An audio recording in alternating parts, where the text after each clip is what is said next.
Alors les assureurs ont une réglementation assez stricte où ils doivent avoir toujours le 100% de la couverture pour la raison suivante, c'est que l'entreprise qui confie ses capitaux à l'assureur peut changer de main, donc elle doit pouvoir passer sa fortune entière à 100% de couverture à une autre entreprise et ça donne une contrainte où une fluctuation est moins facilement tolérable puisque on ne peut pas dire il y a une très mauvaise année, on est à 70% de couverture, mais peut-être dans 10 ans on sera de nouveau à 100%. Il y a des contraintes qui font que les rapports doivent être des rapports de sécurité aussi. Si vous voulez assurer un taux de conversion de 6,8%, donc ne pas le baisser, vous devez assurer 4,9% de rendement sur toute la période. Autrement, le capital sera épuisé et puis il faudra avoir des cotisations chez les actifs. Donc l'analyse a été faite que c'était très difficile d'assurer ce capital de 5% pour tout le monde, disons pour tous les placements pour la période. La compétitivité peut rester parce que c'est un taux minimum.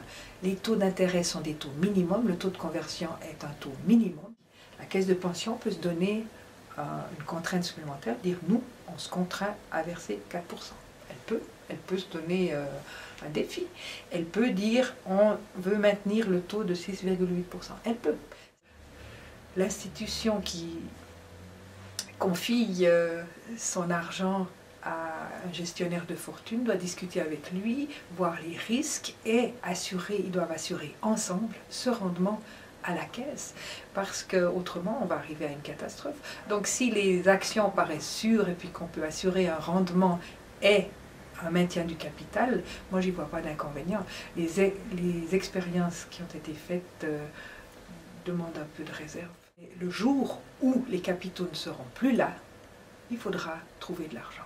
Et ce jour-là, j'aurai moi la peine à aller demander à des actifs de payer les retraites des anciens plus les leurs.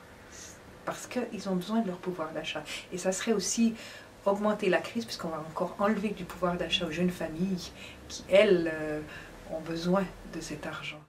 Donc on a quand même une vision, c'est vrai, sécuritaire, mais avec des leviers pour que les gens ne soient pas lésés.